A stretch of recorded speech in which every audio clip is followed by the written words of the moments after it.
Às 6 horas da manhã, minha porta da frente começou a tremer. Minha nora gritava meu nome, histérica, como se a casa fosse dela. Eu havia trocado todas as fechaduras na noite anterior. Minutos depois, meu filho chegou com uma marreta na mão. Vou entrar de qualquer jeito, disse ele. Mas, assim que ele levantou o braço para golpear, uma voz atrás de mim disse simplesmente: deixe-o em paz. Eu resolvo isso. A porta se abriu e o que eles viram do outro lado os deixou pálidos. As batidas ecoavam como tambores de guerra. Cada golpe sacudia não apenas a madeira da entrada, mas algo profundo dentro do meu peito. Jennifer, minha nora, gritava com aquela voz estridente que eu conhecia tão bem. Margarete, abra essa maldita porta. Quem você pensa que é? Esta casa é tão minha quanto sua. Eu estava do outro lado, descalça no chão frio de madeira da minha sala. Meu coração batia tão forte que eu podia sentir a pulsação nas têmporas. Minhas mãos tremiam, não de medo, mas de algo pior. Raiva reprimida por 3 meses. Raiva que fermentou em silêncio até se transformar em algo frio e calculista. Olhei para o relógio de parede, aquele que meu falecido marido, Robert, havia comprado na Suíça há 30 anos. Eram 6h07 da manhã. O Sr. Sterling, meu advogado, chegaria em 20 minutos. Eu só precisava ter paciência. Mãe. Agora era a voz de Christopher. Meu filho, meu único filho. Eu sei que você está aí dentro. Abra agora mesmo. Ouvi um som diferente, metálico, pesado, e então a voz dele, mas com um tom que eu nunca tinha ouvido antes. Vou entrar de qualquer jeito, com ou sem porta. Espiei pelo olho mágico. Christopher segurava uma marreta, daquelas usadas na construção civil. Seus olhos estavam vermelhos. Jennifer, ao seu lado, tinha os braços cruzados e um sorriso torto nos lábios. Um sorriso de vitória antecipada. Senti minhas pernas fraquejarem. Era assim que tudo terminava? Meu filho, o bebê que amamentei, o menino de quem cuidei quando teve pneumonia aos 7 anos. O jovem a quem ajudei a comprar seu primeiro carro. Ele ia arrombar minha porta? Então, uma voz grave ressoou atrás de mim. Deixe-o em paz. Eu cuido disso. Virei a cabeça. O Sr. Benjamin Sterling estava parado no corredor, em seu impecável terno cinza, com uma pasta de couro na mão. Ele havia chegado cedo, muito mais cedo do que o combinado. Como você entrou? Sussurrei. Pela porta dos fundos, Sra. Margarete, exatamente como a senhora instruiu ontem à noite, ele me olhou com aqueles olhos calmos que transmitiam autoridade. Abra para eles. É hora de verem o que perderam. Minha mão foi até a tranca. Deslizei-a para trás lentamente. Girei a maçaneta, a porta se abriu e, no instante em que Christopher e Jennifer viram o Sr. Sterling parado ali com sua presença imponente e olhar penetrante, a marreta caiu no chão com um baque surdo. Os dois empalideceram, literalmente, como se tivessem visto um fantasma. Porque sabiam exatamente quem era aquele homem e sabiam que seu plano acabará de ruir. Mas antes de contar como acabei trocando as fechaduras da minha própria casa para me proteger do meu filho, preciso que você entenda algo. Eu nem sempre fui essa mulher. A Margarete que abriu aquela porta com mãos firmes não existia há 3 meses. Há 3 meses, eu era outra pessoa. Uma tola, ingênua. Uma mãe que acreditava que o amor podia vencer tudo. Se você quer saber como uma mulher de 68 anos passou de vítima perfeita a fechar a porta na cara da própria família, inscreva-se neste canal, porque o que vem a seguir mudará para sempre a sua visão sobre o amor de mãe. O Sr. Sterling não sorriu. Não precisava. Sua mera presença foi suficiente para alterar toda a energia daquele limiar. Ele deu um passo à frente, parando bem ao meu lado, e falou com aquela voz que havia aterrorizado dezenas de golpistas no tribunal. Bom dia, Christopher. Jennifer, ele fez uma pausa deliberada. Lamento informar que você não tem mais autorização legal para entrar nesta propriedade sem o consentimento expresso do proprietário. Jennifer foi a primeira a reagir. Seu rosto passou de pálido a vermelho vivo em questão de segundos. Quem você pensa que é? Nós moramos aqui. Nós temos direitos. O advogado abriu sua pasta com uma calma irritante. Tirou uma pasta grossa de papel pardo e retirou vários documentos. O som do papel sendo rolado era a única coisa que se ouvia além da respiração pesada do meu filho. Sou o advogado Benjamin Sterling, tabelião público, e estes, disse ele, erguendo os papéis, são documentos que certificam que, às 23h45 de ontem, 15 de março, esta propriedade localizada no número 328 da Maple Drive, no subúrbio de Oakwood, foi transferida para um fideicomisso irrevogável em nome da senhora Margaret Elizabeth Sullivan, viúva de Evans. Christopher finalmente encontrou sua voz. Ela soava quebrada, desesperada. Mãe, o que você fez? Eu olhei para ele. Olhei mesmo para ele. E naquele momento, vi o garotinho assustado que costumava se esconder atrás de mim quando o pai o repreendia. Mas também vi o homem que, 2 semanas atrás, havia dito à esposa que eu já tinha vivido o suficiente. O que eu deveria ter feito 3 meses atrás, Christopher, era me proteger. Jennifer soltou uma gargalhada histérica. Proteja-se. Mas nós cuidamos de você. Fazemos companhia a você. Sem nós, você estaria sozinha, morrendo nesta casa enorme.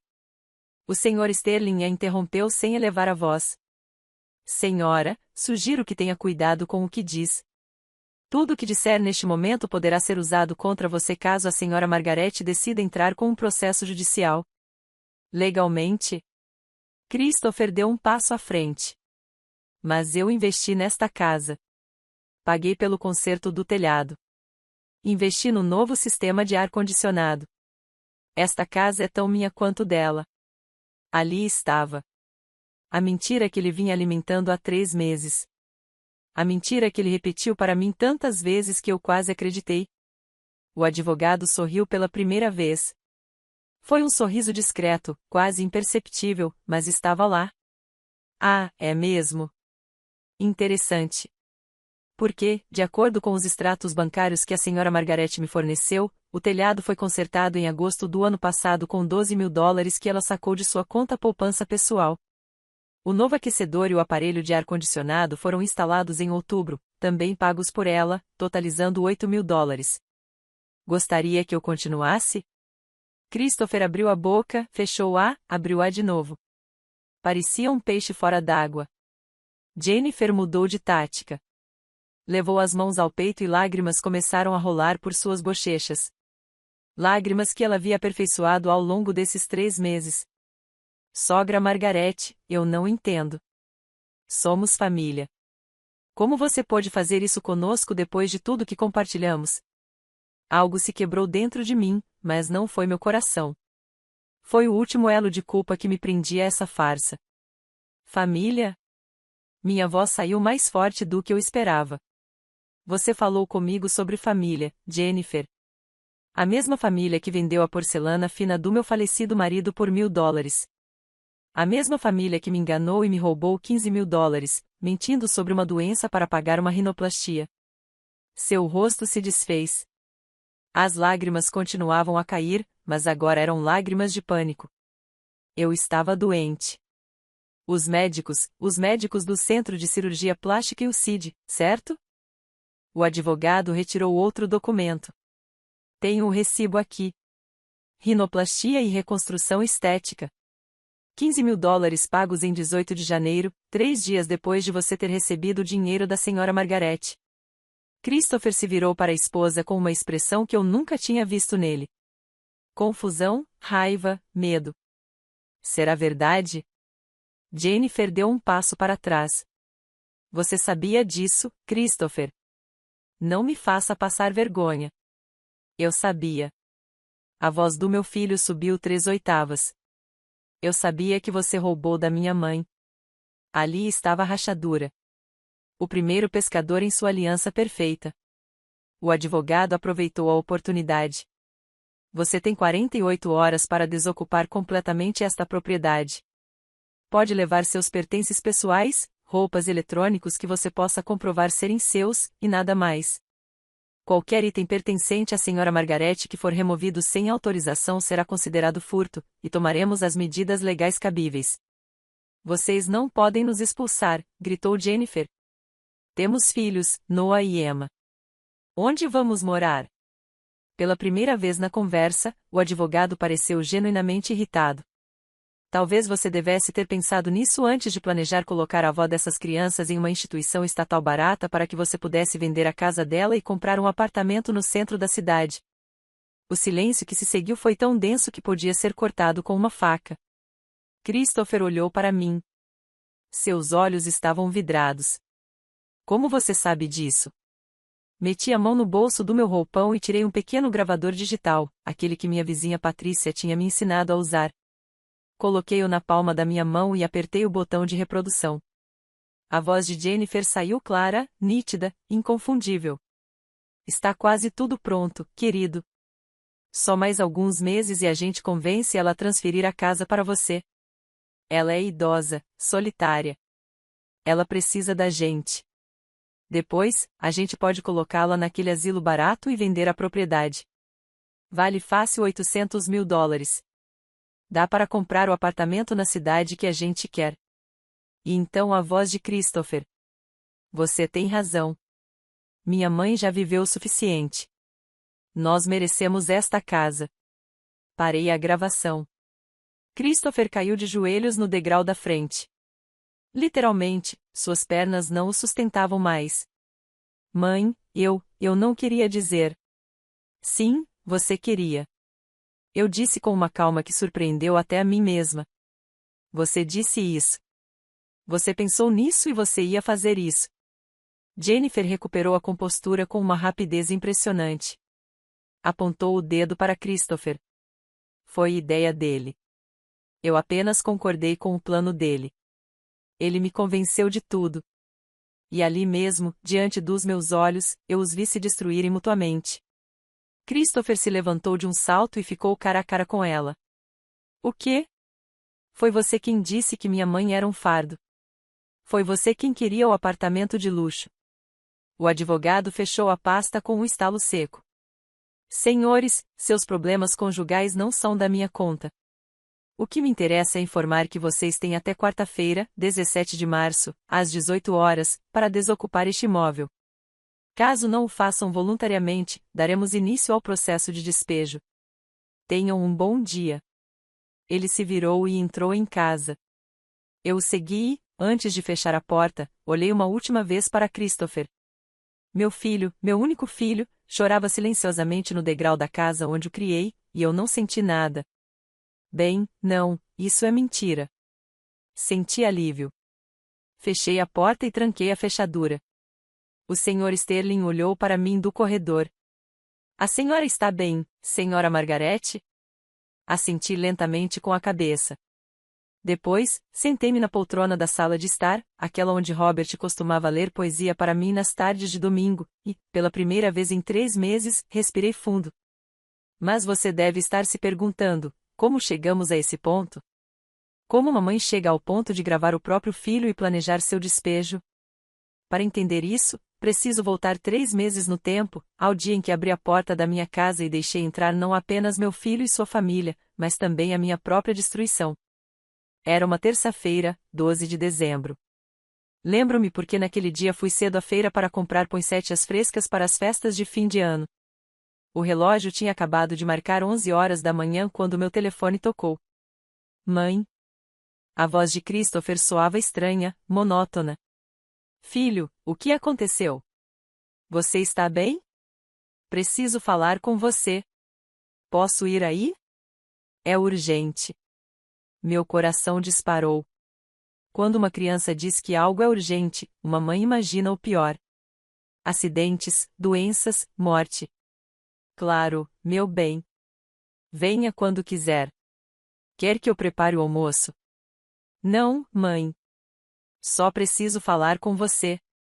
Ele desligou antes que eu pudesse dizer mais alguma coisa. Ele chegou às 14 horas. Não estava sozinho. Jennifer estava com ele. E atrás deles, Noah e Emma carregavam mochilas grandes. Mochilas que pareciam prestes a explodir. Oi, vovó, disse Jennifer com aquele sorriso que, naquele momento, acreditei ser genuíno. Desculpe por ter vindo sem avisar. Não, não se preocupe. Entre. Você quer água? Café? As crianças correram para o quintal. Noah tinha 12 anos e Emma, 9. Bons meninos, sempre educados, embora ultimamente eu os visse cada vez menos. Christopher sentou-se no sofá e passou as mãos pelo rosto. Era um gesto que ele fazia desde menino, quando estava nervoso. Mãe, perdemos o apartamento. As palavras caíram como pedras num poço. Como assim você perdeu? Jennifer sentou-se ao lado dele e pegou em sua mão. Naquele momento, pensei, que bom que eles têm um ao outro em tempos difíceis. Como fui tola. Tivemos problemas com o banco, explicou Christopher sem me olhar nos olhos. Não conseguimos pagar a hipoteca por 3 meses e, bem, eles executaram a hipoteca. Nos deram 2 semanas para sair. Levei a mão ao peito. Meu filho, meu Christopher, sem teto. Mas por que você não me contou antes? Eu poderia ter ajudado. Não queríamos preocupá-la, sogra. Jennifer interveio com uma voz doce. Você já fez tanto por nós. Não queríamos ser um fardo. Você nunca é um fardo. Você é minha família. Christopher finalmente olhou para mim. Seus olhos estavam vermelhos. Mãe, preciso te pedir um grande favor. O maior que já pedi na minha vida. Qualquer coisa, filho. O que você precisar. Podemos ficar aqui temporariamente enquanto procuramos outro lugar? Talvez 2 ou 3 meses, no máximo. Minha casa tinha 4 quartos. Desde que Robert faleceu, há 5 anos, eu morava sozinha neste espaço enorme que, de repente, parecia grande demais, silencioso demais. A ideia de ter minha família por perto, de ouvir o riso das crianças, de cozinhar para mais de uma pessoa. Claro, você pode ficar o tempo que precisar. Jennifer pulou e me abraçou. Ela cheirava a perfume caro. Caro demais para alguém que acabará de perder a casa. Obrigada, vovó. Você não imagina o quanto isso significa para nós. As crianças gritaram de alegria quando souberam que iriam ficar com a vovó. Emma correu até mim e me abraçou pela cintura. Vovó, posso ficar no quarto com as estrelas que brilham no escuro? Era o quarto que Robert havia decorado para quando Christopher era pequeno. Ele tinha colado adesivos que brilhavam no escuro no teto. Minha neta se lembrava deles das poucas vezes em que vieram nos visitar. Claro, minha querida. Naquela mesma tarde, eles começaram a trazer suas coisas. Caixas. Muitas caixas. Mais do que cabiam em um SUV. Christopher havia alugado um pequeno caminhão de mudança. Tudo isso é necessário? Perguntei, vendo a quantidade de coisas. É que não sabemos quanto tempo vamos ficar aqui, mãe. Preferimos ter tudo à mão. Fazia sentido. Ou pelo menos era o que eu pensava. A primeira semana foi agradável. Cozinhei para todos. As crianças fizeram a lição de casa na mesa de jantar. Christopher saiu cedo para procurar emprego. Jennifer ficou em casa. Ela disse que era para cuidar das crianças, embora elas já fossem grandes o suficiente para não precisarem de babá, mas havia pequenas coisas que ignorei por enquanto. Jennifer mudou os móveis da sala de estar de lugar para criar mais espaço. A poltrona do Robert, aquela onde ele passava horas lendo, acabou encostada na garagem. Está muito gasta. Sogra, fica feia ali. Ela trocou as toalhas de banho por novas. As minhas foram bordadas à mão pela minha mãe. Ela as guardou numa caixa. Estas são mais modernas. Você precisa se atualizar, vovó. Ela também começou a cozinhar. Mas não era a comida que eu gostava. Comida diferente, com temperos que eu nunca tinha usado. E quando eu tentava cozinhar algo tradicional, ela suspirava. Ah, vovó, tanta gordura não faz bem para ninguém. Um dia, 2 semanas depois da chegada deles, desci para tomar o café da manhã e descobri que as cortinas da sala de jantar tinham sumido. Onde estão as cortinas? Perguntei. A Jennifer estava fazendo um smoothie no liquidificador. Ela nem se virou. Eu as tirei. Elas bloqueavam a luz natural. Sua casa estava muito escura. Sogra, precisava de mais luminosidade. Aquelas cortinas, eu mesma as costurei. Levei 3 semanas para terminá-las. Elas tinham um desenho de pássaros bordados que minha mãe me ensinou a fazer. Mas eu gostava daquelas cortinas. Elas eram bem antigas. Vovó, estava na hora de mudar. Nesse instante, Christopher entrou e deu um beijo na bochecha de Jennifer. Bom dia, mãe. Durma bem, filho. Você viu que a Jennifer tirou as cortinas da sala de jantar? Ah, sim. Fica melhor assim, não é? Mais luz. Mas eu que fiz. Demorei muito. Christopher se serviu de café com um sorriso distraído. Mãe, não seja tão sentimental. São só cortinas. A Jennifer tem bom gosto. Você devia confiar mais nela. Fiquei em silêncio, parada na cozinha da minha própria casa, sentindo que de alguma forma eu era deslocada. Você tem razão, eu finalmente disse. São só cortinas. Jennifer sorriu para mim. Aquele sorriso, eu ainda acreditava, era gentil. É assim que eu gosto. Sogra. Ser flexível, a mudança é boa. Naquela noite, deitada na minha cama, fiquei olhando para o teto e pensando em Robert. Em como ele sempre dizia, Margarete, você é boa demais. Algum dia alguém vai se aproveitar disso. Mas desta vez era diferente, não é? Era minha família, meu filho, meus netos. Eles não podiam estar se aproveitando de mim, podiam? O que eu não sabia naquele momento era que as cortinas eram apenas o começo. Jennifer não tinha vindo à minha casa para ficar temporariamente. Ela tinha vindo para transformá-la na dela. E a cada dia que passava, eu desaparecia um pouco mais, até que quase nada restou de mim. A verdadeira mudança começou na 3ª semana. Jennifer entrou no meu quarto sem bater. Eu estava dobrando roupa quando a vi parada na porta com aquela expressão que eu já conhecia muito bem. Determinação disfarçada de preocupação. Sogra, precisamos conversar sobre este quarto. Meu quarto. O que há de errado com ele? Ela entrou e começou a andar de um lado para o outro, tocando em tudo. A comoda antiga de mogno, o espelho com moldura dourada, minha foto de casamento na parede. É que está tudo muito bagunçado, muito pesado. Não é saudável ter tanta bagunça. Olhei em volta. Meu quarto não estava bagunçado. Cada coisa estava em seu devido lugar. Cada objeto tinha uma história. Não está bagunçado, Jennifer. Está habitado. Esse é exatamente o problema. Ela se sentou na minha cama como se fosse dela. Você vive no passado, cercada por coisas do seu marido que não está mais aqui. Isso não é saudável. Você precisa deixar isso para trás. Seguir em frente. Suas palavras me atingiram como um tapa. Robert foi meu marido por 42 anos. Não vou me desfazer das lembranças dele. Não estou pedindo que você as esqueça, vovó, apenas que as guarde, que abra espaço para o presente, para nós. No dia seguinte, enquanto eu estava na igreja, Jennifer organizou a sala de estar. Quando voltei, as fotografias de Robert que estavam na lareira tinham desaparecido. Em seu lugar, havia algumas velas perfumadas e uma planta artificial. Onde estão as fotos do Robert? Guardei-as numa caixa no seu armário, sogra. Assim, ficam mais protegidas do pó. Não quero protegê-los da poeira. Quero vê-los. Jennifer suspirou com aquela paciência exagerada que se tem com crianças pequenas. Vovó, você não pode transformar sua casa em um santuário. Seu marido descansa em paz. Você precisa viver. Fui até meu armário. Encontrei a caixa, mas nem todas as fotos estavam lá.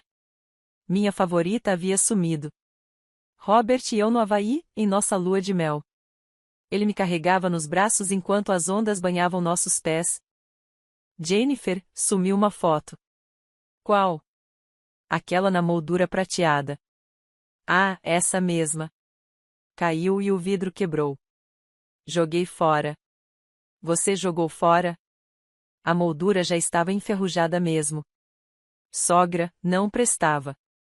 Senti algo estalar dentro do meu peito. Não a moldura. Eu? Naquela noite, Christopher chegou tarde. Esperei por ele acordado. Filho, preciso falar com você. Mãe, estou cansado. Pode ser amanhã? Não, tem que ser agora. Ele se jogou no sofá com um suspiro de irritação. Tá bom, o que é?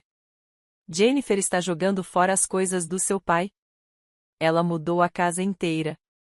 E eu me sinto uma estranha na minha própria casa. Christopher nem olhou nos meus olhos. Ficou olhando fixamente para o celular. Mãe, a Jennifer só está tentando ajudar. Esta casa estava muito abandonada, muito ultrapassada. Esta é a minha casa, Christopher. E eu gostava de como ela era. Bem, talvez você precisasse que alguém lhe mostrasse que existem outras maneiras de viver. Ele finalmente olhou para cima. Sabe qual é o seu problema, mãe? Você se apega demais ao passado. Papai morreu há 5 anos. É hora de você seguir em frente. Suas palavras me atingiram como facas. Seguir em frente significa esquecer seu pai. Significa não viver em um museu. Ele se levantou. Jennifer está tentando modernizar as coisas. Você deveria ser grato por alguém se importar com você. E ele adormeceu. Eu fiquei sentada na escuridão da sala de estar, com as velas perfumadas da Jennifer preenchendo o ar com um cheiro que não era o da minha casa. E pela primeira vez desde que eles se mudaram, eu chorei, mas o pior ainda estava por vir. Uma semana depois, Jennifer entrou na cozinha com um sorriso enorme. Sogra, tenho ótimas notícias. Contratei um serviço de limpeza profunda. Eles vêm amanhã e deixarão tudo impecável. Serviço de limpeza? Mas eu limpo a casa. Ah, vovó, com todo o respeito, a senhora limpa do jeito tradicional. Precisamos de desinfecção profissional. Não se preocupe, eu pago. No dia seguinte, chegaram 3 pessoas com uniformes e produtos de limpeza industrial. Jennifer as comandou como uma general em guerra. Aqueles móveis na garagem, levem para o lixo. Aquelas caixas ali também. E aquele armário antigo, por favor, retirem. Espere. Corri na direção deles. Aquele armário era da minha avó. Você não pode jogá-lo fora. Está cheio de cupins. Sogra. É um ninho de insetos. Não me importo. É da minha família. Jennifer fez um gesto de exasperação. Tudo bem, deixamos lá, mas pelo menos deixem eles tirarem toda aquela tralha velha da garagem. Não prestei atenção exatamente no que eles levaram da garagem. Erro fatal. 2 dias depois, procurei a coleção de discos de vinil do Robert, os álbuns de jazz que ele colecionava há 30 anos. Aqueles que a gente ouvia nas tardes de domingo enquanto ele me abraçava na cozinha e cantava no meu ouvido. Não estavam lá. Jennifer, onde estão os discos do Robert? Os discos. Ah, vovó. A lavanderia jogou fora. Estavam riscados. Alguns nem dava para ouvir. Eles jogaram fora. Sim, mas não se preocupe. Agora existe o Spotify. Você pode ouvir qualquer música que quiser. Sentei-me no chão da garagem. Exatamente onde ficava a poltrona de Robert, onde ficavam seus discos. Nossa vida. E chorei como não chorava desde o funeral dele. Jennifer apareceu na porta. Ah, sogra, não seja tão dramática. São apenas coisas, apenas objetos. Mas não eram apenas objetos. Eram pedaços da minha vida, pedaços do Robert, pedaços de mim, e ela os estava jogando no lixo um por um. Naquela noite, contei para Patrícia, minha vizinha de longa data.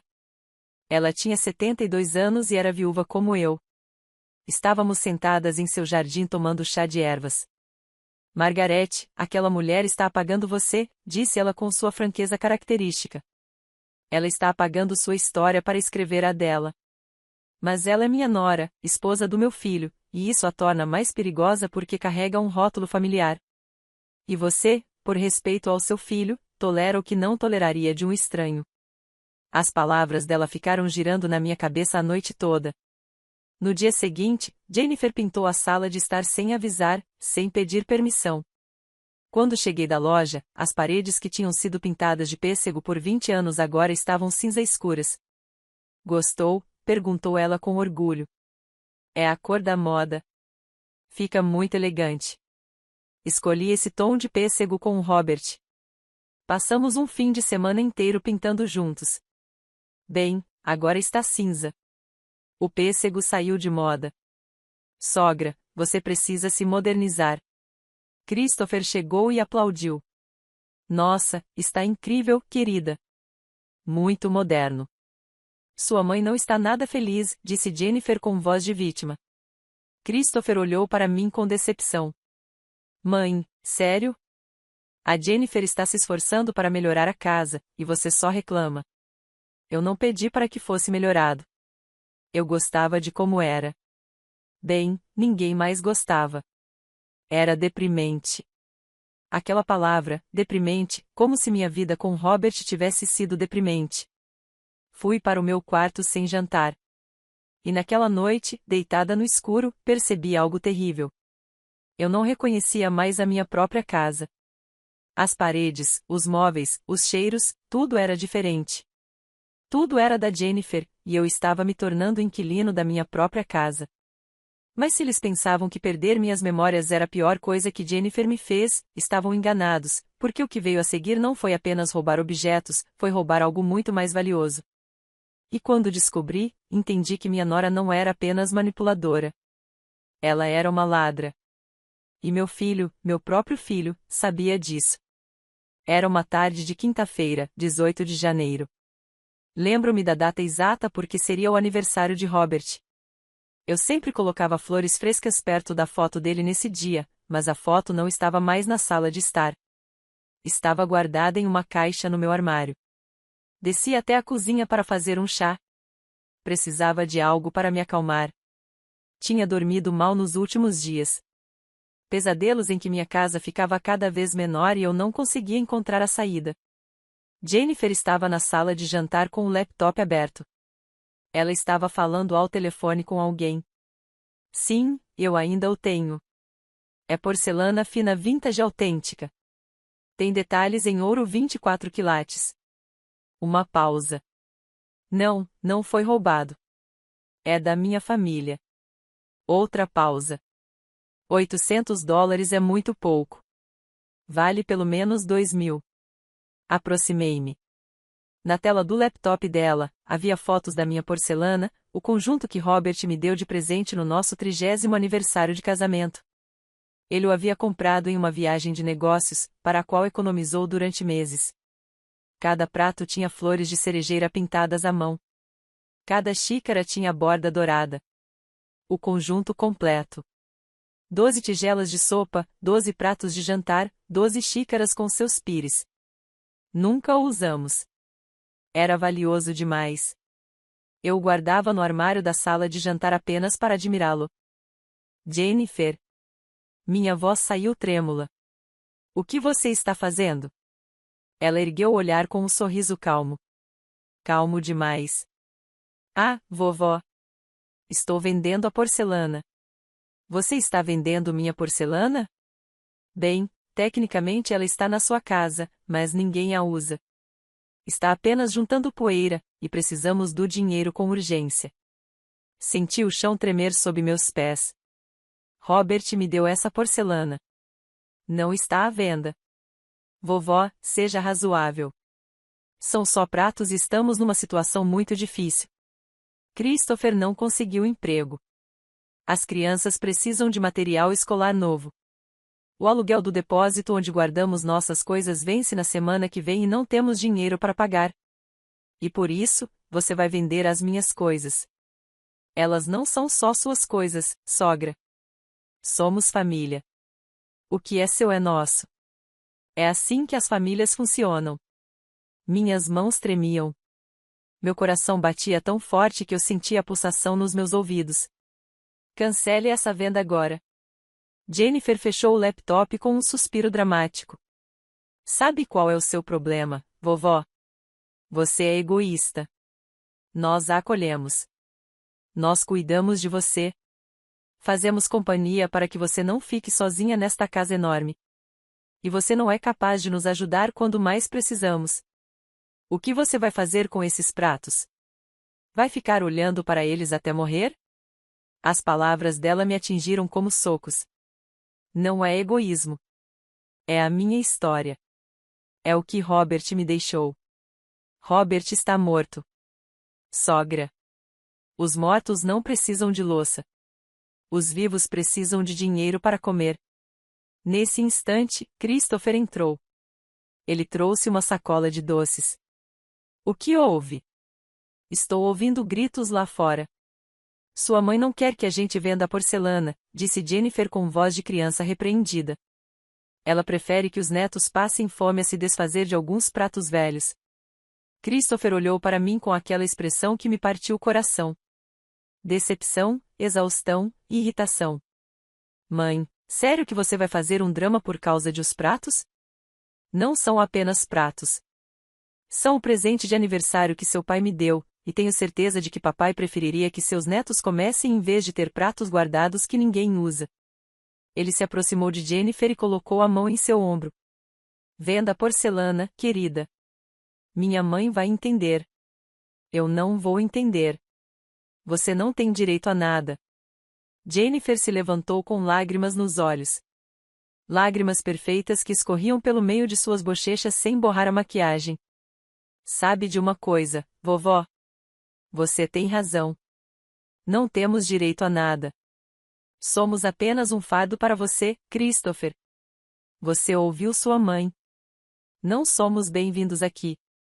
É melhor arrumarmos nossas coisas e irmos para a rua. Tanto faz. Que diferença faz se as crianças dormirem em um abrigo? Pelo menos a porcelana da sogra estará a salvo. Querida, não diga isso. Christopher a abraçou e me olhou com aspereza. Mãe, você vê o que está fazendo? Você vê como a magoou? Eu não conseguia acreditar. De alguma forma, eu era a vilã da história. Christopher, essa porcelana vale muito para mim. Bem, para nós, vale a pena poder comer com ela. Meu filho gritou. Ele nunca tinha gritado comigo daquele jeito. Mas não se preocupe, mãe. Não vamos tocar na sua preciosa porcelana. Não vamos tocar em nada. Aliás, é melhor irmos para que você possa viver sozinha com suas lembranças e suas coisas, sem ninguém te incomodando. Ele começou a caminhar em direção às escadas. Jennifer o seguiu, soluçando. As crianças apareceram no corredor com rostos assustados. O que foi, pai? Perguntou Noah com uma vozinha. Nada, filho. Vamos arrumar as malas. Sua avó quer que a gente vá embora. Eu não disse isso. Eu gritei, mas ninguém me ouviu. Passaram-se 2 horas. 2 horas em que ouvi movimento no andar de cima, caixas sendo arrastadas, portas fechando, o choro baixinho de Emma, e eu sentada na cozinha com as mãos trêmulas sobre a mesa, me perguntando como tinha chegado a esse ponto.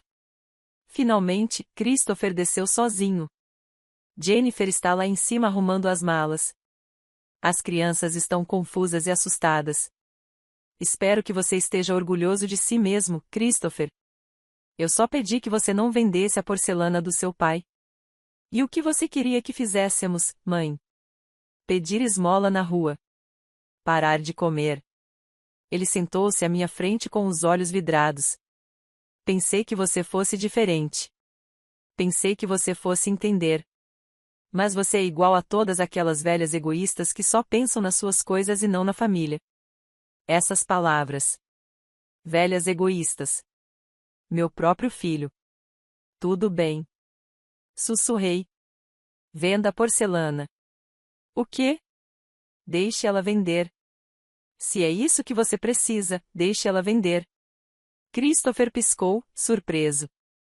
Então seu rosto suavizou e ele pegou minhas mãos. Mãe, eu sabia que você entenderia. Obrigada. Obrigada. Prometo que, quando eu tiver um emprego, comprarei outro igualzinho para você. Ele subiu as escadas correndo, gritando, amor, minha mãe disse, sim, podemos ficar. Naquela noite, deitada na minha cama, olhei para o armário vazio na sala de jantar. Jennifer tinha guardado a porcelana imediatamente, como se tivesse medo que eu mudasse de ideia. Aquela porcelana valia $5.000. Eu sei porque, quando Robert morreu, um avaliador veio fazer um inventário para o testamento. $5.000 em memórias, em amor, em anos de casamento, e minha nora ia vendê-la por 1.000. No dia seguinte, Jennifer saiu cedo. Voltou 6 horas depois com sacolas de roupas novas, calças jeans de marca, blusas de grife, sapatos caros. Você conseguiu vender a porcelana? Perguntei. Sim, sogra. Ainda bem. Com isso, poderíamos pagar o aluguel do depósito. Mas as sacolas em suas mãos contavam outra história. Jennifer, essas bolsas. Nossa, isso. Encontrei umas promoções incríveis. Compre uma e leve outra grátis. Não resisti. Você comprou roupas com o dinheiro da minha louça. Não todas as roupas. Eu também paguei o aluguel. E comprei material escolar para as crianças. E bem, eu mereço me dar um presente. Você não acha? Eu tenho estado muito estressada. Ela foi para o quarto assobiando uma canção, e eu fiquei ali, parada na minha sala de estar cinza escura, com as paredes nuas e o armário vazio, finalmente entendendo a verdade.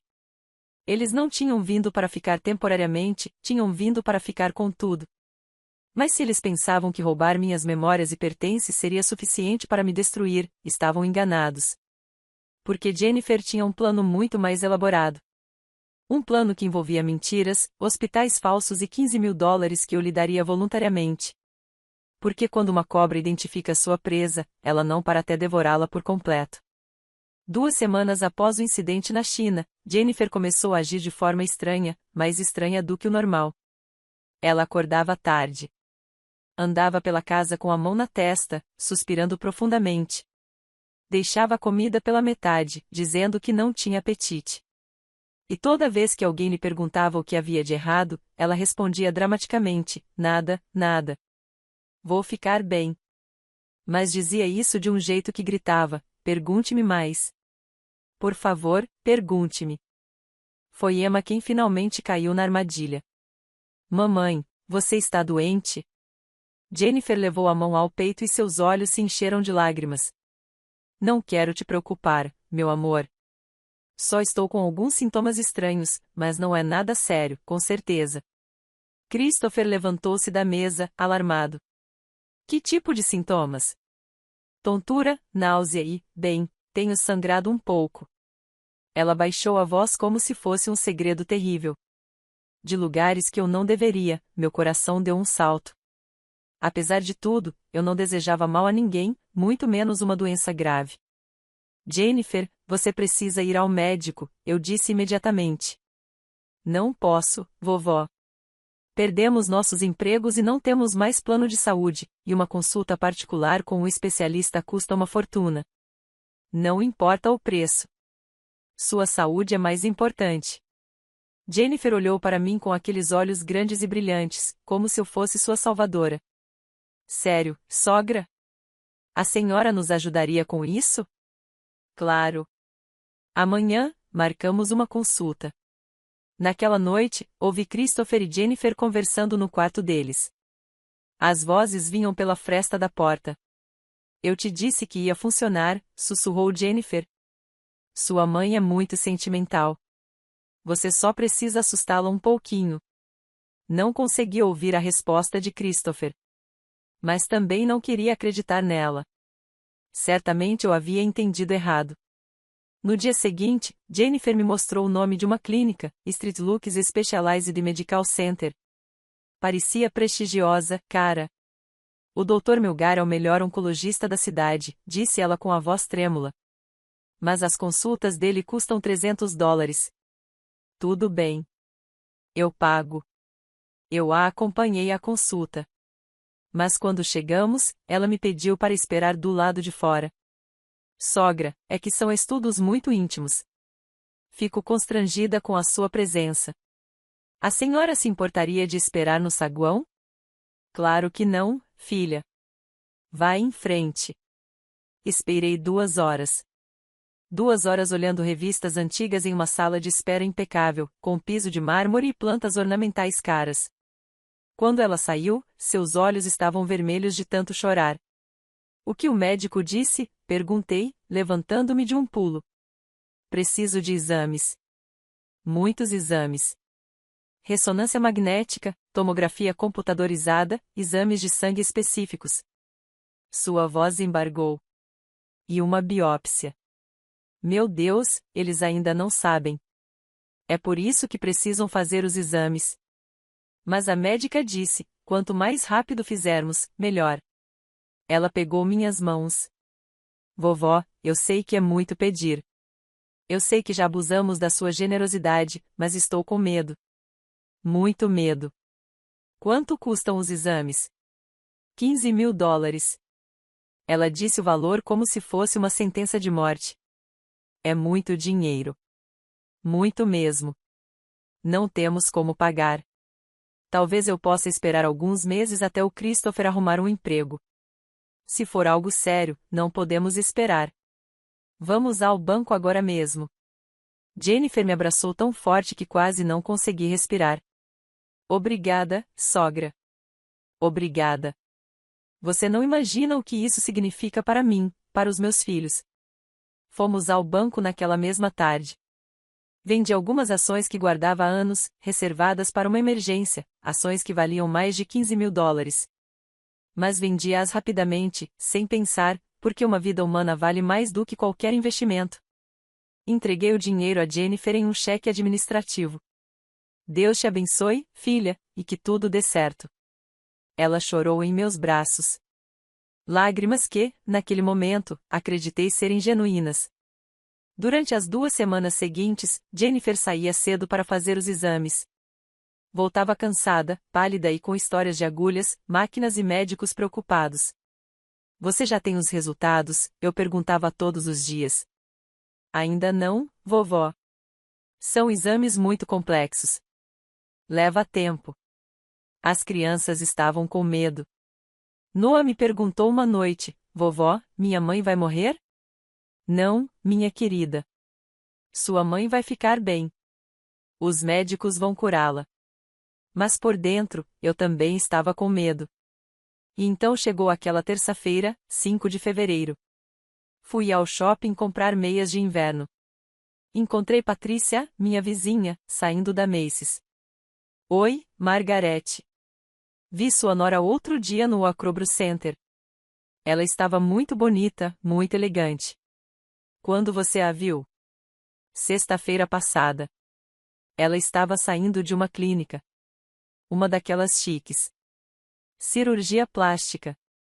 O mundo parou. Cirurgia plástica? Sim, a clínica na encosta. Minha sobrinha trabalha lá como recepcionista. Ela me disse, sua nora fez uma rinoplastia.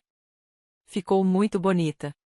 Aliás, cheguei em casa com as sacolas de compras tremendo nas mãos. Jennifer estava na sala assistindo televisão, comendo pipoca com seu novo nariz. Era sutil, mas agora que eu sabia, conseguia notar. A ponta um pouco mais arrebitada. O dorso mais fino. Jennifer, posso falar com você? Claro, vovó. O que houve? Encontrei a Patrícia no shopping. O rosto dela não mudou. Nenhum músculo. Ah, que legal. Como ela está? Ótimo. Ela me disse que viu você saindo da clínica na encosta. Silêncio. A clínica de cirurgia plástica. Continuei com a voz trêmula. Na sexta-feira passada, o dia em que você supostamente faria a ressonância magnética, Jennifer deixou a tigela de pipoca na mesa devagar, com cuidado. Sogra, posso explicar? Explicar o quê? Minha voz saiu mais aguda do que eu pretendia. Explicar que você mentiu para mim. Que você me enganou e me roubou $15.000 com uma doença inventada. Eu não inventei nada. Eu me senti mal. Você fez uma rinoplastia com o meu dinheiro. Ela se levantou do sofá com uma velocidade que me assustou. E daí se eu fiz o mesmo? Qual o problema? Eu também mereço me sentir bem comigo mesma. Nem tudo gira em torno de você e das suas necessidades. Era o meu dinheiro. Dinheiro que eu dei porque acreditava que você estava doente. Eu estava doente. Doente de insegurança. Doente de baixa autoestima. Ela tocou o nariz com orgulho. Essa cirurgia salvou minha vida tanto quanto qualquer tratamento contra o câncer. Eu não conseguia acreditar. Não conseguia acreditar na audácia. Quero meu dinheiro de volta. Jennifer soltou uma risada. Uma risada fria que me gelou o sangue. Seu dinheiro. Vovó? Você me deu. Foi um presente. Sem devolução. Não foi um presente. Foi para o seu tratamento médico. E eu usei para tratamento médico. Cirurgia reconstrutiva. É a mesma coisa. Nesse instante, Christopher entrou. Ele estava vestindo o uniforme do restaurante. Finalmente conseguirá um emprego como garçom. O que está acontecendo aqui? Consigo ouvir gritos vindos da rua. Sua mãe está me assediando, disse Jennifer com a voz de uma vítima perfeita. Ela está alegando que usei o dinheiro que ela me deu para uma cirurgia de que eu precisava. Você precisava de uma cirurgia? Me virei para meu filho. Christopher, ela mentiu para mim. Disse que tinha câncer. Ela me cobrou $15.000 para operar o nariz. Eu esperava que meu filho ficasse do meu lado, que se indignasse, que a confrontasse. Mas, em vez disso, ele suspirou de exaustão.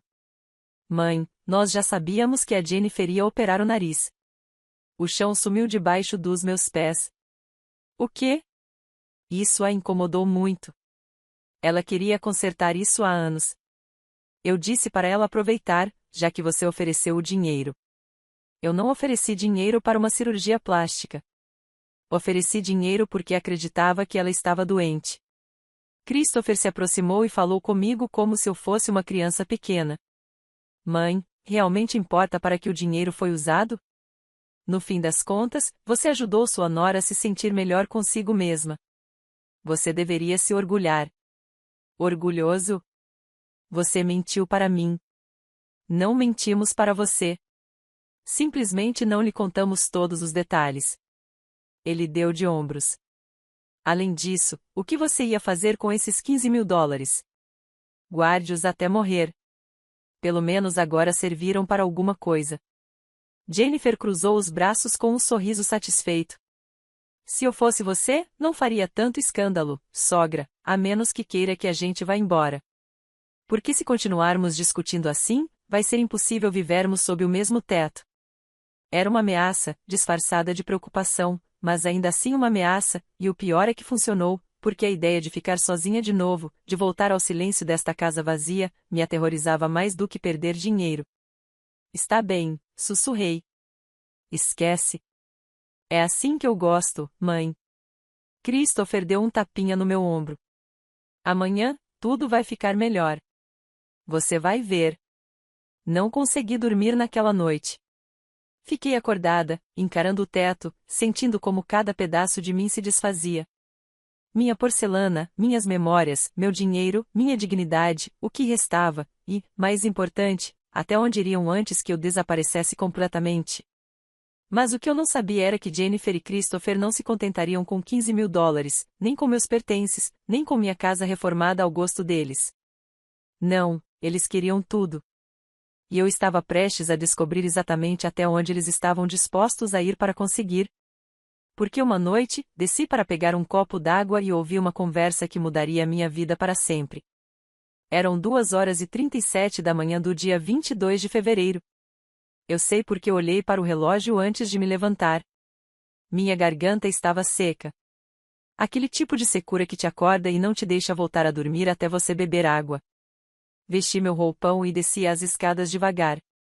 Os degraus de madeira rangem à noite e eu não queria acordar ninguém. A casa estava escura, exceto pelo luar que entrava pela janela do corredor. Eu estava a meio caminho da cozinha quando ouvi vozes. Vinham do pátio dos fundos. Vozes sussurrando Christopher e Jennifer. Algo no meu instinto me dizia para não acender a luz, para não fazer barulho. Fiquei paralisada junto à porta da cozinha que dava para o pátio, escondida pelas sombras. E se não funcionar, era a voz de Christopher. Parecia nervosa. E se ela recusar, ela não vai recusar. A voz de Jennifer era fria, calculista. Nada a ver com o tom doce que ela usava comigo. Está quase pronto, amor.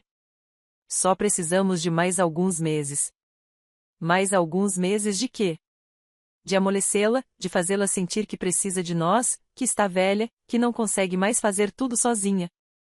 Ouvi o som de um cigarro acendendo. Jennifer fumava escondida. Ela achava que eu não sabia.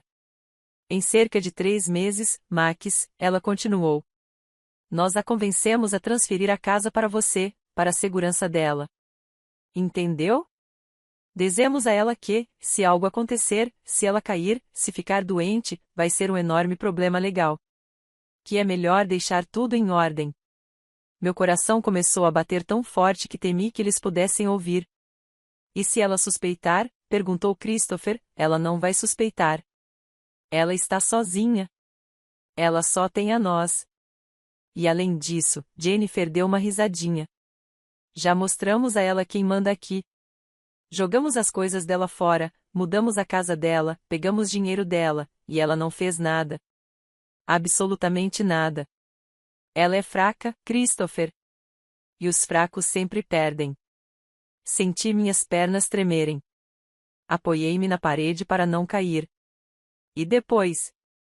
A voz do meu filho soou hesitante. Depois que ela assinar. Depois. Jennifer soltou a fumaça. Depois que a convencermos de que seria melhor para ela ir para uma residência para idosos, um asilo. Há alguns baratos perto do parque industrial, tipo 4.000 por mês. Nada comparado ao valor desta propriedade. Um asilo. Mas mãe, sua mãe viveu, Christopher. Ela teve a sua época. Ela teve um casamento feliz com o seu pai. Ela criou o filho dela. E nós? Vamos viver a vida inteira espremidos em apartamentos pequenos, pagando aluguel eterno enquanto ela vive sozinha nesta casa enorme? Mas ela é minha mãe, e por essa mesma razão, não vamos deixá-la na rua. Vamos pagar por uma casa. Ela será bem cuidada. Terá comida, um teto, enfermeiras. Sua voz ficou mais dura. Christopher, esta casa vale no mínimo $800.000. $800.000. Você sabe o que podemos fazer com esse dinheiro? Houve silêncio.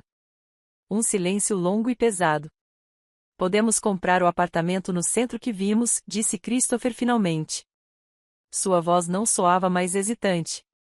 Soava animada. O de 3 quartos com vista para o parque. Exatamente. E ainda temos dinheiro suficiente para abrir um negócio, investir ou fazer o que quisermos. Jennifer jogou o cigarro no chão e o apagou com o pé. Sua mãe não precisa mais deste espaço. Nós precisamos. Temos filhos. Temos um futuro. Ela só tem o passado. E se ela disser não, se ela não quiser assinar, Jennifer riu. Uma risada que me arrepiou até os ossos. Ela não vai dizer não porque em maio estará tão exausta, tão cansada, tão emocionalmente solitária que assinará qualquer coisa só para não a abandonarmos. Acredite em mim, eu sei como essas velhas funcionam. Minha avó era igual. Você só precisa quebrar o espírito delas aos poucos, e quando elas não tiverem mais forças para lutar, elas serão suas. Você tem razão. A voz de Christopher agora soava convicta. Minha mãe já viveu o suficiente. Nós merecemos esta casa. Essas palavras. Minha mãe já viveu o suficiente. Nós merecemos esta casa. Saindo da boca do meu filho. Meu único filho. O bebê que carreguei por 9 meses. O menino que amamentei. O adolescente a quem ajudei com a lição de casa até meia-noite. O jovem que apoiei quando ninguém mais acreditava nele. Meu filho planejando roubar tudo de mim e me colocar em um asilo barato. Senti algo se quebrar dentro do meu peito. Mas não era meu coração. Era algo mais profundo. Era a última ilusão de que minha família me amava. Vamos dormir, disse Jennifer. Amanhã tenho que continuar com o teatro da nora perfeita. Está me custando trabalho fingir que gosto dela. Elas riram. Juntas, cúmplices. Ouvi seus passos se aproximando da porta. Me movi rapidamente, subindo as escadas o mais silenciosamente possível. Cheguei ao meu quarto no exato momento em que os ouvi entrando na casa. Deitei na cama, fechei os olhos, mas não consegui dormir. Não conseguiria dormir em paz por um bom tempo. Porque naquela conversa, naqueles minutos horríveis escondidos na escuridão, a ingênua Margarete morreu e outra nasceu. Uma Margarete que compreendeu que o amor de mãe não era suficiente, que a bondade podia ser uma fraqueza mortal, que meu próprio filho era capaz de me trair da pior maneira possível. Saí da cama e sentei na beirada. Minhas mãos tremiam, mas minha mente estava estranhamente lúcida. Olhei para a fotografia de Robert na minha mesa de cabeceira. A única que me restava. O que eu faço, meu amor? Sussurrei. O que você faria se estivesse aqui? E então me lembrei de algo. Algo que Robert me disse uma semana antes de morrer. Estávamos no hospital. Ele já sabia que não sairia vivo dali. Margarete, quando eu não estiver mais aqui, pessoas virão querer se aproveitar de você, da sua bondade, da sua solidão, e eu preciso que você me prometa uma coisa. Não deixe que te transformem em uma vítima. Lute.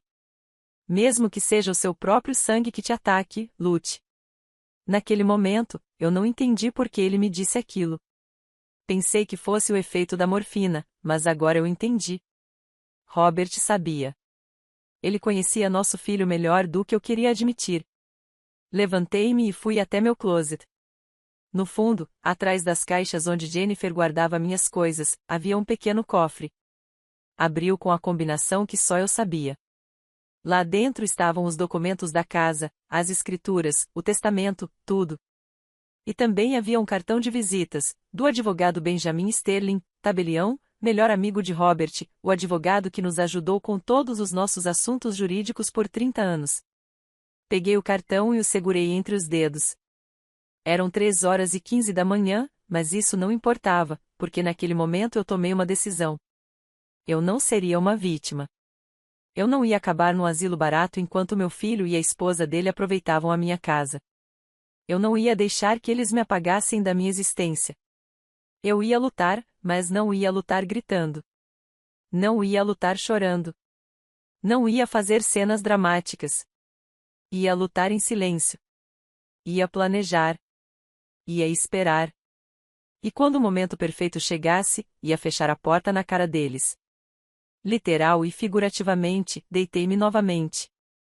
Desta vez com uma estranha sensação de calma porque, pela primeira vez em 3 meses, eu tinha o controle. Eles ainda não sabiam, mas iriam descobrir.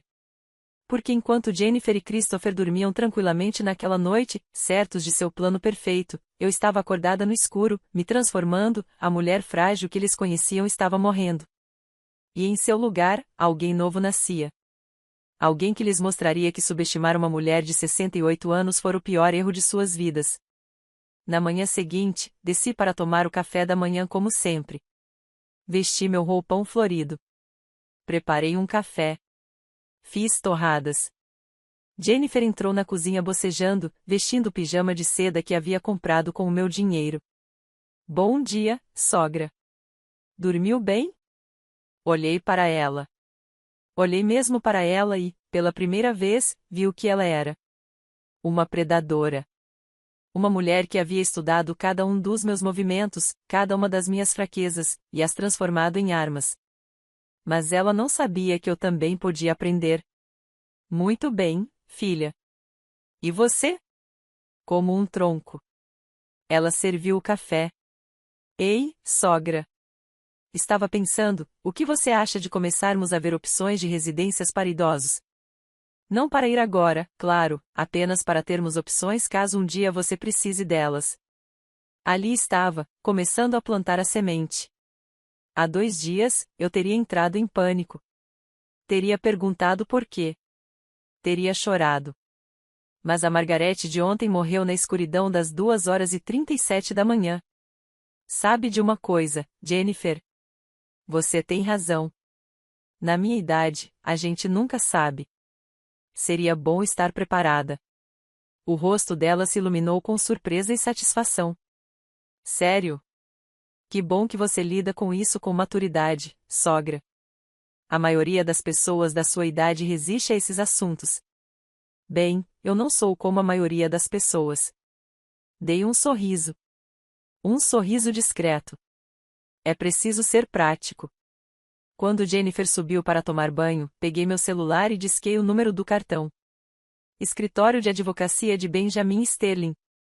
Bom dia. Sou Margaret Sullivan, viúva de Evans.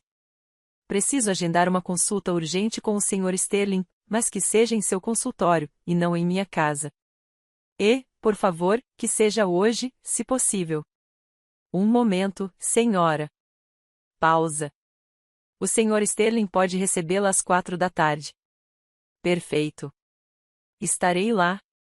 Desliguei o telefone assim que Christopher entrou na cozinha. Bom dia, mãe. Com quem você está falando? Com o médico. Eles me lembraram que eu tinha uma consulta marcada para meus exames de rotina. Menti com tanta naturalidade que me surpreendi. Ah, que bom. Quer que eu vá com você? Não, filho. Eu sei que você tem que trabalhar. Posso ir sozinho. Às 15h, saí de casa. Peguei um Uber até o escritório do Sr. Sterling no centro da cidade. A secretária me recebeu imediatamente. O advogado se levantou da mesa ao me ver. Tinha 70 anos, cabelos completamente brancos e aqueles olhos que já tinham visto de tudo. Senhora Margarete, disse ele, me dando um abraço sincero. Há quanto tempo? Robert ficaria feliz em saber que finalmente me procurou. Finalmente, ele me indicou uma cadeira e sentou-se à minha frente. Robert me pediu para cuidar de você quando ele não estivesse mais aqui.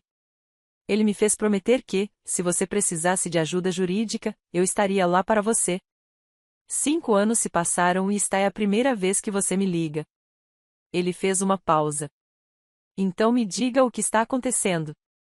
E eu contei tudo para ele, absolutamente tudo. As mudanças na casa, a porcelana vendida, os $15.000 para a cirurgia falsa e, finalmente, a conversa que ouvi no pátio. O advogado tomava notas. Seu rosto não demonstrava surpresa, apenas uma tristeza profissional. Você tem provas da conversa? Não, eu não gravei, mas sei o que ouvi. Entendo. Ele largou a caneta. Senhora Margarete, o que seu filho e nora estão planejando tem um nome: esbulho possessório agravado. É um crime, mas precisamos de provas concretas. Como consigo essas provas? Ele recostou-se na cadeira. Você precisa de uma gravação, uma conversa onde o plano deles fique claro. E precisa documentar tudo. Os objetos que eles venderam sem sua permissão, o dinheiro que eles lhe tiraram com engano, tudo. Tenho comprovantes bancários dos $15.000 e fotos da porcelana antes de ser vendida. Excelente. Isso é um começo. Agora, sobre a casa. Ele pegou uma pasta e começou a me explicar as opções legais. Fundos fiduciários, testamentos vitais, escrituras com cadeados legais. O que eu recomendo é criar um fundo fiduciário irrevogável. A casa permanece em seu nome sob proteção legal. Você pode morar lá pelo tempo que quiser. E pode designar beneficiários que só receberão a propriedade sob condições específicas que você estabelecer. Como assim? Como se os beneficiários só pudessem receber a casa quando atingissem uma certa idade. Ou que nunca pudessem vendê-la. Ou que, se você for internado em um asilo sem o seu consentimento, o fideicomisso fosse anulado e a casa passasse para outra pessoa. Uma faísca de esperança acendeu-se em meu peito, e meu filho não seria capaz de fazer nada. Absolutamente nada. Uma vez estabelecido o fideicomisso, nem mesmo um juiz pode modificá-lo sem o seu consentimento explícito. Quanto tempo demora? Se você me autorizar, posso ter os documentos prontos em uma semana. Mas preciso que você me traga as escrituras originais. Eu as tenho em casa, em um cofre. Perfeito. E mais uma coisa, senhora Margarete. Ele se inclinou para a frente. Preciso que a senhora haja normalmente. Não levante suspeitas. Continue sendo a mesma Margarete que eles conhecem, porque se suspeitarem que a senhora está planejando algo, eles acelerarão o plano e isso complicará as coisas para nós. Entendo. Posso fazer isso? Sei que você consegue. Robert sempre me disse que você era muito mais forte do que aparentava. Só que você nunca precisou provar isso. Saí do escritório com uma pasta cheia de documentos e, pela primeira vez em meses, com algo que eu havia esquecido que existia, esperança. Mas também saí com uma missão. Eu precisava daquela gravação. Naquela noite, enquanto jantávamos, agi com total normalidade. Sorri. Servi a comida. Perguntei sobre o dia de cada um. Jennifer me olhou com aprovação. Você parece feliz hoje, sogra. Aconteceu alguma coisa boa? Só que o médico disse que estou com uma saúde muito boa para minha idade. Ainda tenho muitos anos pela frente. Vi o sorriso dela congelar por uma fração de segundo. Anos pela frente não faziam parte dos planos dela. Que bom, vovó. Que bom. No dia seguinte, fui visitar Patrícia, minha vizinha. Patrícia, preciso da sua ajuda. Qualquer coisa, Margarete. Do que você precisa?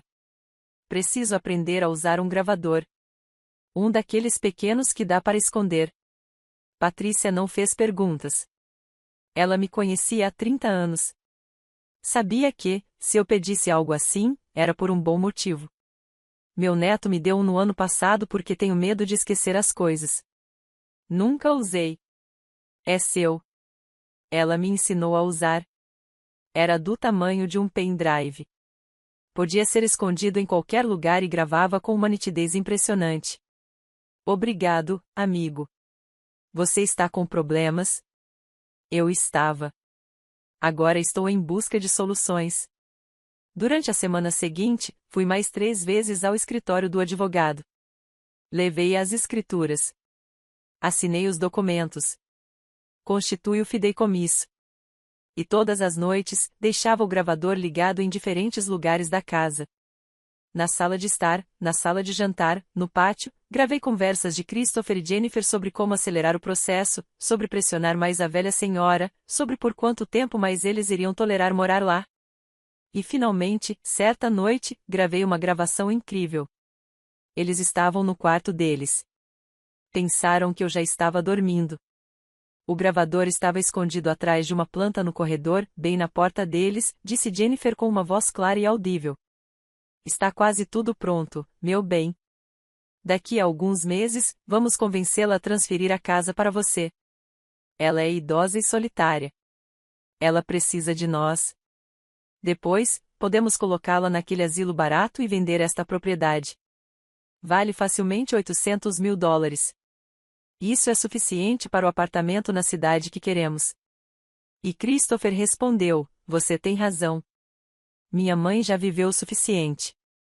Nós merecemos esta casa. Foi quase idêntica à conversa que eu ouvira semanas atrás, mas agora eu a tinha gravada com a data, a hora e as vozes inconfundíveis deles. No dia seguinte, levei a gravação ao Sr. Sterling. Ele a ouviu completamente 2 vezes. Depois, assentiu com a cabeça. Isso é suficiente, mais do que suficiente. E agora? Agora, só nos resta esperar. Seu testamento está pronto. Os documentos estão registrados. Legalmente, sua casa está protegida. Mas quero que tenhamos um momento de máximo impacto. Um momento em que eles mostrem sua verdadeira natureza diante das testemunhas. Como? Provocando-os. Fazendo algo que os force a mostrar suas verdadeiras cores. E quando isso acontecer, eu estarei lá. Pensei nisso por 2 dias. O que eu poderia fazer para obrigá-los a revelar o plano deles? E então me ocorreu.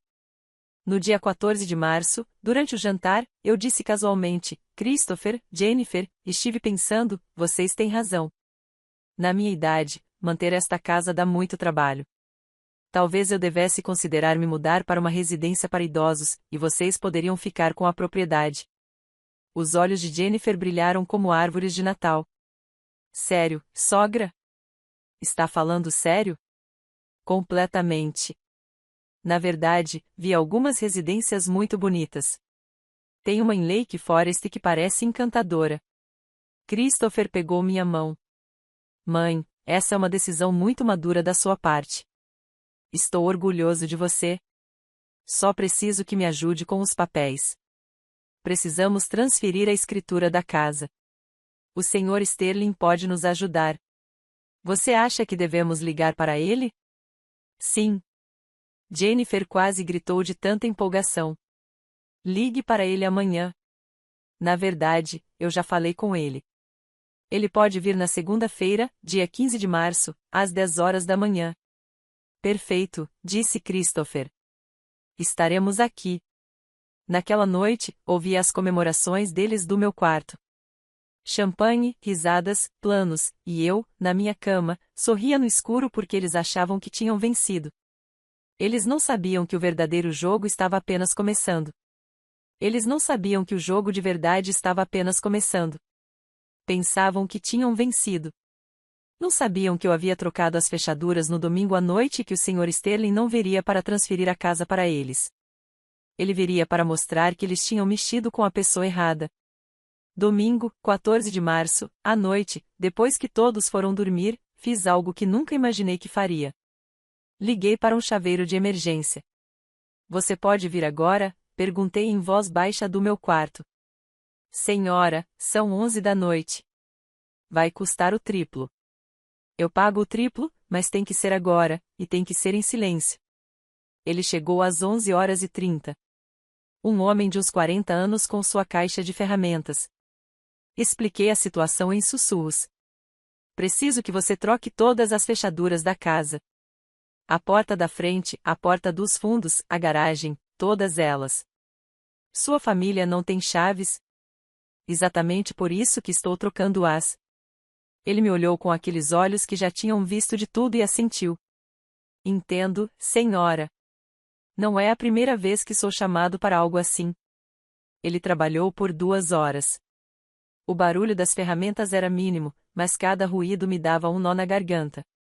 Eu temia que Christopher ou Jennifer acordassem, mas eles não acordaram. À 1h30 da manhã, o chaveiro terminou. Ele me entregou 4 jogos de chaves novas. Pronta, senhora? Estas são as únicas chaves que existem. As anteriores não funcionam mais. Paguei-lhe $450 em dinheiro vivo, dinheiro que saquei do banco durante a semana sem que ninguém soubesse. Obrigada. E, por favor, se alguém lhe perguntar, eu não estava aqui e ele piscou. Cuide-se, senhora. E, seja lá o que estiver planejando, desejo-lhe boa sorte. Quando ele saiu, fiquei sentada na sala escura. Minha casa, com fechaduras novas que só eu conseguia abrir. Era um símbolo, um ato de resistência. Liguei para o Sr. Sterling. Está combinado. Perfeito. Chegarei amanhã às 6h30 da manhã, antes que eles acordem. O senhor abrirá a porta dos fundos para mim, como combinado, e ficarei lá dentro até o momento indicado. O Sr. Sterling abriu sua pasta. Acho que é hora de entregar os documentos oficiais.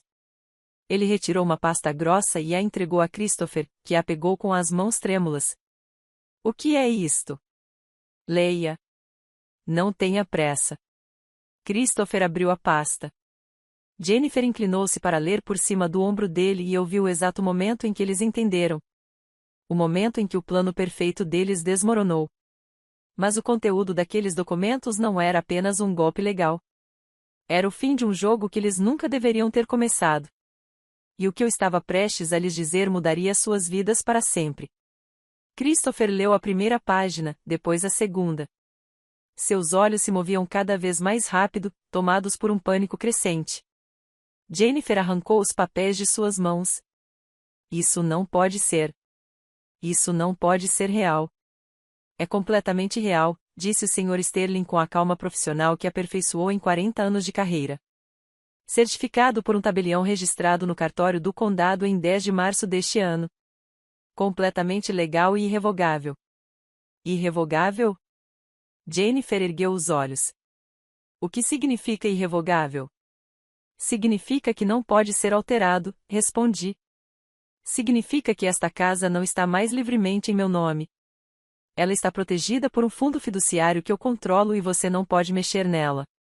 Christopher deixou os papéis caírem no chão. Seu rosto, antes branco, ficou verde. Mãe, o que você fez? O que eu deveria ter feito desde o começo? Me proteger. De você, continuou a advogada com voz firme. A propriedade localizada no número 328 da Maple Drive permanece sob um fideicomisso irrevogável em nome da Sra. Margaret Elizabeth Sullivan. Ela detém o usufruto vitalício, o que significa que pode residir no imóvel até seu falecimento. Os beneficiários do fideicomisso são seus netos, Noah e Emma, que receberão a propriedade ao completarem 25 anos, com a condição expressa de que jamais poderão vendê-la. Ela deve permanecer na família. Isso é injusto, gritou Jennifer. Christopher é filho dela. Ele deveria herdar. Christopher perdeu esse direito quando planejou me roubar. Não íamos roubá-lo. Íamos cuidar de você em uma residência. Tirei outro papel do bolso. Eu o havia impresso na noite anterior. Você está se referindo ao centro geriátrico Shady Pines perto do Parque Industrial? Aquele que custa $4.000 por mês e tem avaliações de uma estrela na internet, onde as reclamações falam de comida estragada, abuso e negligência médica. Jennifer abriu a boca, fechou-a. Não tinha resposta. Eu investiguei. Jennifer, eu investiguei tudo. Sei exatamente para que tipo de lugar você planejava me mandar enquanto morava na cidade. Christopher finalmente encontrou sua voz. Parecia quebrada, desesperada. Mãe, por favor. Somos uma família. Podemos consertar isso. Eu só estava com medo do dinheiro, do futuro. Jennifer me pressionou. E agora você culpa sua esposa. Eu o interrompi. Muito corajoso da sua parte, Christopher. Muito corajoso. Jennifer ficou furiosa. Foi ideia dele. Foi ele quem disse que merecíamos a casa. Foi ele quem pesquisou asilos baratos. Eu apenas segui o plano dele. E lá estava, a traição mútua, destruindo um ao outro diante dos meus olhos. Não me importa de quem foi a ideia, eu disse com uma frieza que me surpreendeu. Vocês dois planejaram isso. Vocês dois mentiram para mim. Vocês dois roubaram de mim. Vocês dois são igualmente culpados. O Sr. Sterling retirou mais documentos. Agora, vamos abordar o tema da restituição econômica. Jennifer, você obteve $15.000 mediante fraude, especificamente mentindo sobre uma doença grave, o que configura o crime. Margaret tem duas opções: entrar com um processo judicial por fraude ou devolver o valor total em até 30 dias. Eu não tenho $15.000, exclamou Jennifer. Eu já gastei tudo. Então teremos que entrar com um processo judicial. Fraude pode resultar em pena de prisão, dependendo do Código Penal. Jennifer se virou para Christopher. Diga alguma coisa. Faça alguma coisa. Ela é sua mãe. Mas Christopher estava paralisado. Em completo choque, a advogada continuou implacável.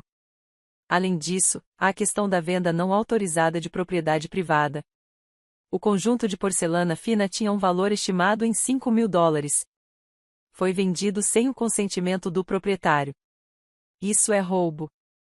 Ela me disse que eu poderia vendê-la, mentiu Jennifer desesperadamente.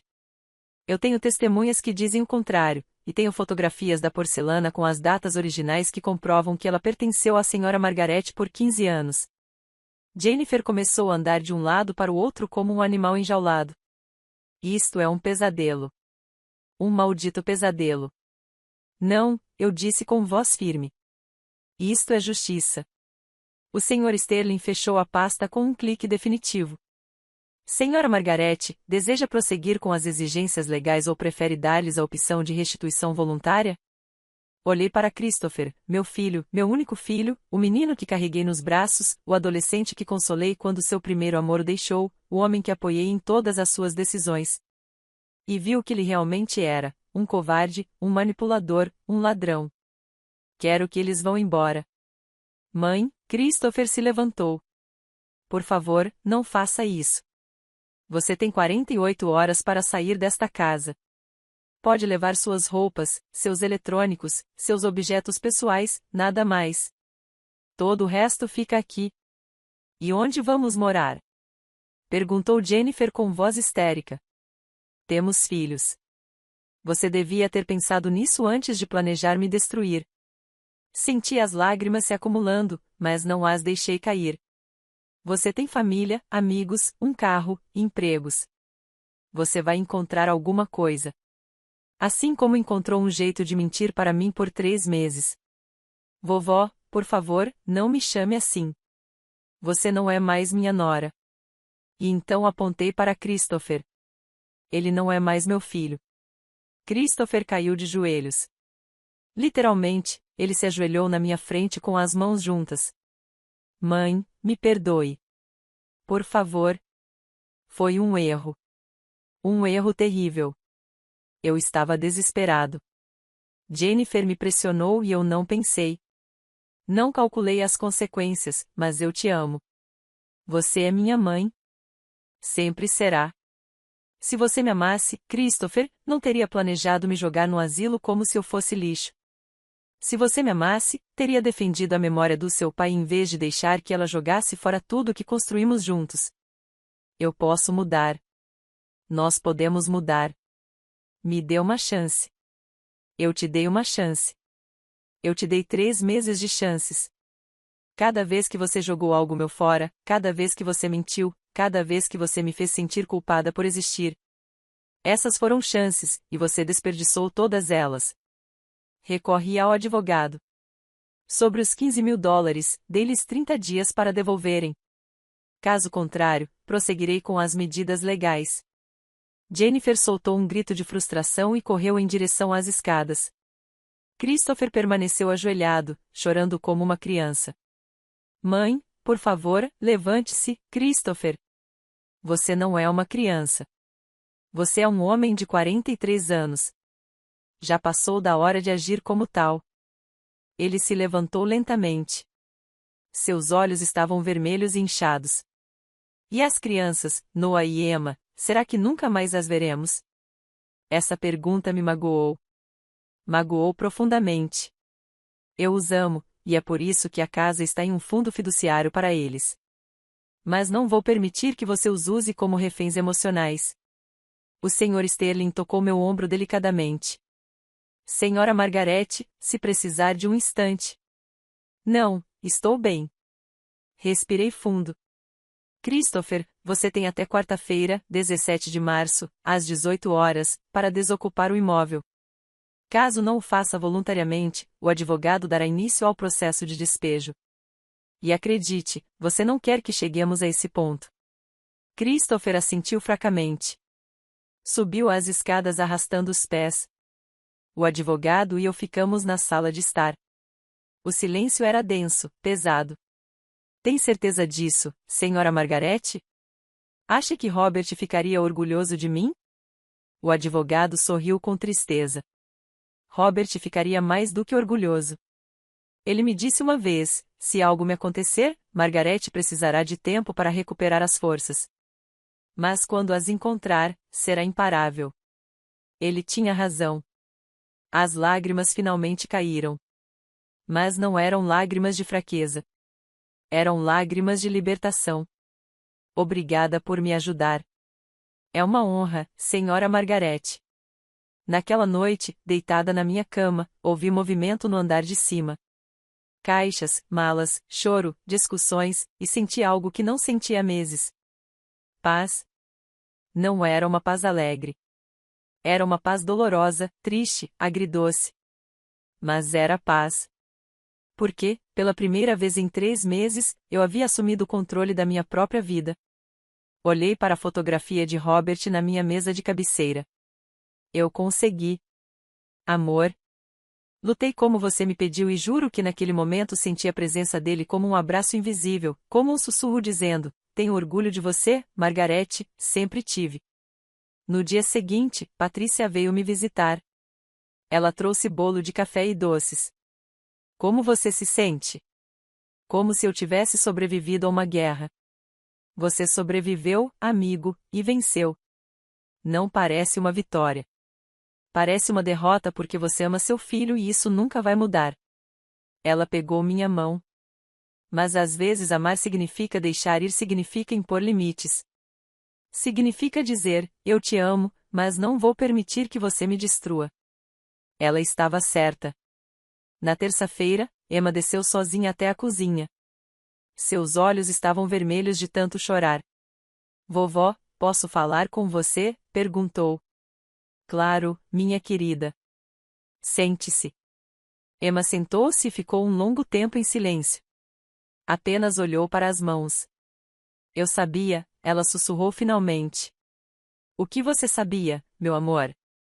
Eu sabia o que meus pais estavam planejando. Ouvi conversas. Vi como eles tratavam suas coisas. E eu não disse nada. As lágrimas começaram a cair. Me perdoe, vovó. Eu deveria ter te contado. Eu deveria ter te defendido, mas eu estava com medo de que meus pais ficassem bravos comigo. Eu a abracei forte. Você não tem culpa, Emma. Você é uma criança. Não é sua responsabilidade consertar os erros dos adultos. Mas eu me sinto tão mal. Eu sei. Eu também. Mas quero que você saiba de uma coisa. Eu tirei o rosto dela para que ela olhasse para mim. Esta casa será sua e dos seus irmãos um dia. E quando isso acontecer, quero que você se lembre que a dignidade vale mais do que qualquer propriedade. O respeito vale mais do que qualquer herança. E o amor verdadeiro nunca destrói. Emma me abraçou tão forte que quase não consegui respirar. Eu te amo muito, vovó. E eu te amo, minha querida, sempre. Quarta-feira, 17 de março, às 5 da tarde.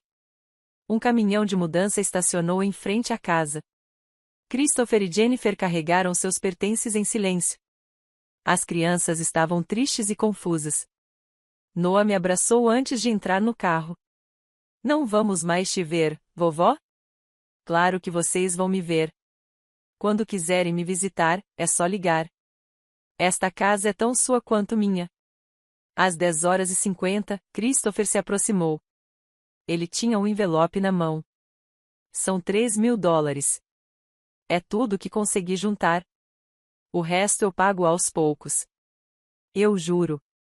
Mãe, peguei o envelope. Você tem 30 dias para completar os 15.000. Nem mais um dia. Eu sei. Ele baixou o olhar. Mãe, eu sei que não mereço seu perdão.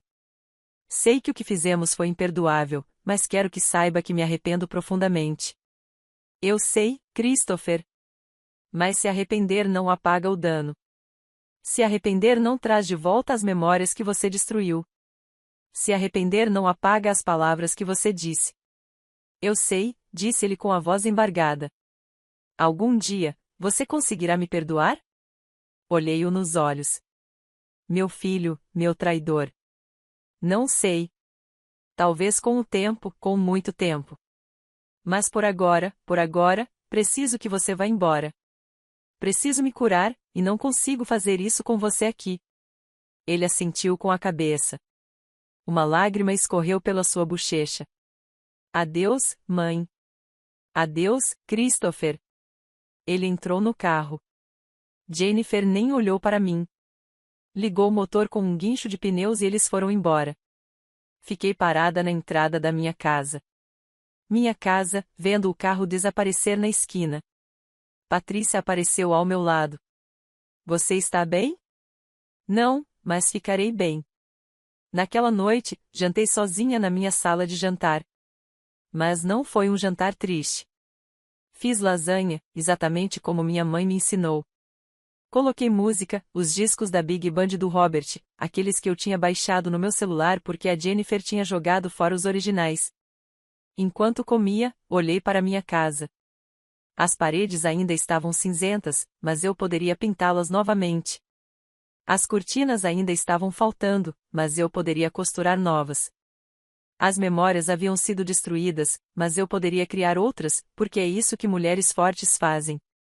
Nós não desistimos. Nós não quebramos. Nós reconstruímos. Epílogo. 3 meses depois, era junho. As hortênsias da minha rua estavam floridas, enchendo o ar com aquela cor roxa que Robert tanto amava. Eu havia repintado as paredes de pêssego novamente. Eu havia costurado novas cortinas com flores bordadas. Eu havia espalhado fotografias de Robert por toda a casa. E mais uma coisa, eu havia começado a sobreviver. Fiz aulas de pintura no centro comunitário. Conheci outras mulheres da minha idade, mulheres com histórias semelhantes, mulheres que também haviam sobrevivido a traições familiares. Tornamo-nos amigas. Apoiávamos-nos mutuamente. Lembrávamos umas às outras que éramos mais do que mães, mais do que esposas, mais do que cuidadoras. Éramos nós mesmas. Numa tarde de junho, meu celular tocou. Número desconhecido. Alô, vovó? Era Emma, minha querida. Como vai você? Bom. Bem, não tão bom assim. Mamãe e papai se divorciaram. Meu coração parou. O quê? Mamãe foi embora. Disse que não queria mais ficar com papai, que ele a havia traído, que tudo era culpa dele. Ela foi embora com outro homem, um que conheceu na academia. A voz dela embargou. E estamos morando num apartamento horrível na cidade com papai. É minúsculo, escuro e cheira mal. Oh, meu amor, mas não estou ligando para pedir que nos aceite de volta. Eu sei que não podemos voltar.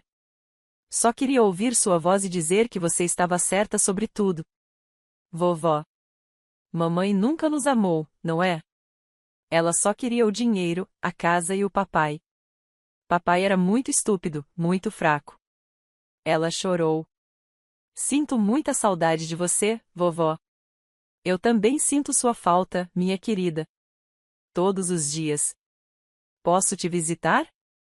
Um dia você poderá vir quando quiser. Esta sempre foi a sua casa. Obrigada, vovó. Eu te amo e te amo, meu amor. Para sempre. Desliguei o telefone e fiquei olhando para ele por um longo tempo. Jennifer tinha sumido como uma cobra. Ela havia encontrado outra vítima, outro plano, outra oportunidade, e Christopher estava pagando as consequências de suas decisões. Não senti alegria, mas também não senti culpa. Senti aceitação. Às vezes a vida nos ensina da maneira mais difícil. E às vezes as pessoas precisam perder tudo para entender o valor do que tinham. Naquela noite, sentada no meu pátio sob as estrelas, bebendo chá de camomila, refleti sobre tudo o que havia acontecido. Eu havia perdido meu filho, pelo menos temporariamente. Mas ganhei algo mais valioso, a mim mesma. Porque aprendi que amor sem respeito não é amor, é escravidão. Aprendi que a verdadeira família não te destrói, te constrói. Aprendi que aos 68 anos, você ainda tem o direito de defender sua dignidade. E aprendi que nunca é tarde demais para dizer basta. Porque a verdadeira riqueza não está no que você possui, mas sim no que você não permite que lhe tirem, sua dignidade, sua paz, seu direito de viver sem medo em sua própria casa. E isso não tem preço. E assim termina a minha história. Uma história que eu nunca pensei que viveria. Uma história que partiu meu coração, mas que também me deu uma força que eu não sabia que tinha. Se esta história tocou sua alma, se fez você refletir sobre seus próprios limites, sobre sua família, sobre sua dignidade, me conte nos comentários. De onde você está assistindo? De qual cidade ou estado você está me acompanhando? Eu adoraria saber que estas palavras tocaram seu coração, não importa onde você esteja. E se você conhece alguém que está passando por algo semelhante, compartilhe esta história, porque às vezes saber que não estamos sozinhos é o que nos dá coragem para lutar. Não se esqueça de se inscrever no canal para mais histórias de vida, de superação, de mulheres que se recusam a ser vítimas. Porque, no fim das contas, todos merecemos viver com dignidade. Todos merecemos ser tratados com respeito. E todos merecemos fechar as portas que nos machucam, mesmo que sejam as portas da nossa própria família. Obrigada por me acompanharem até o final. Até a próxima história. Com carinho, Margarete.